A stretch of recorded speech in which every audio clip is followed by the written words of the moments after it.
Alright, ladies and gentlemen, Fab is in the house and welcome back to the channel. Look at this, today I'm in the house with the Tom Mayo Persian here with me for a quick review. But hey, don't forget to like, subscribe and leave me a comment down below if you are enjoying this kind of content and if you want me to keep bringing some pretty cool stuff in the channel. So here we have a titanium frame lock custom knife made by Tom Mayo, made in Hawaii. And look at this, that's a pretty cool one, guys. Classic holes from Tom Mayo. These are very expensive knives which recently have probably lost a little bit of the value on the secondary market.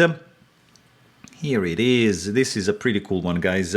I like it. It's there are some things that I don't like. I mean, the holes, yeah, that's like a classic Mayo feature. I am not really a fan of holes in the handle, but I do understand, yeah. I like this chattering going on over here, but for example, I would have preferred that every hole would have had the same chatter, but it's nice, very nicely chamfered. There's no internal skeletonization going on for these titanium scales, no stainless steel lock face insert.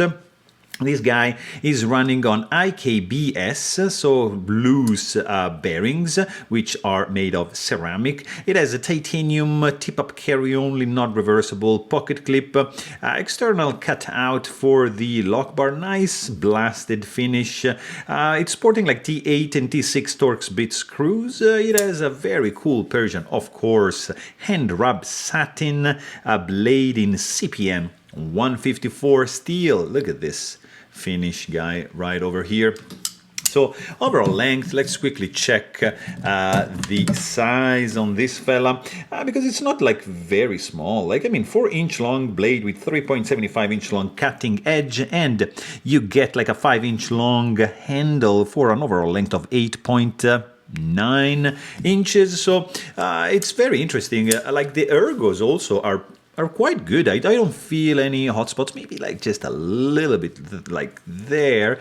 And this corner here, it's like not super smooth, but it's okay. It's very nice. Indeed, feels pretty sturdy. And also the sound, it is very subdued. Look at this. Not too loud at all. Very quiet. Not resounding, not percussive, not loud. It's rich, it's sweet. It's pretty cool. And let's quickly check the weight on this guy. Because there's no internal skeletonization, full titanium scales. A couple standoffs should easen up the weight, but it's going to be, yeah, 5.64 ounces for this fella right over here, which is yeah, I mean, it's substantial. It's a solid knife. It's a big boy. It's a pretty cool Persian. But hey, if you want to know more, please check out my full length review. And thanks for watching. Stay tuned.